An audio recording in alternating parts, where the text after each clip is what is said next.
ڈیرہ غازی خان میں رانی بازار میں تجاوزات کے خلاف انتظامیہ ڈیرہ غازی خان کا آپریشن۔ ہمارے رپورٹر وائس نیوز لائیو مناظر دکھاتے ہوئے صرافہ بازار میں اے ڈیرہ غازی خان سے موقف جاننے کی کوشش کی، جس پر ان سے پوچھا کہ کیا آپ نے تاجر عہدیداران سے میٹنگ کی اور انہیں اعتماد میں لیا اور نوٹس جاری کیے؟ تو ان کا کہنا تھا ہم نے میٹنگ اور انہیں بتایا اور 2 گھنٹے پہلے اعلان کیا، لیکن ہمیں پھر اپنا ایکشن کرنا پڑا۔ لیکن تجاوزات گرانے کے لیے ہم تاجر کے عہدیداران کو کیوں اعتماد میں لیں؟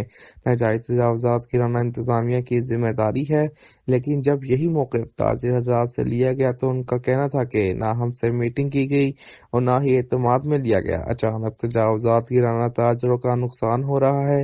ہم وزیر اعلیٰ پنجاب محترمہ مریم نواز شریف صاحبہ کو اپیل کرتے ہیں کہ ہم ناجائز تجاوزات گرانے کے حق میں ہیں، لیکن ہمیں کچھ دن کی مہلت دی جائے۔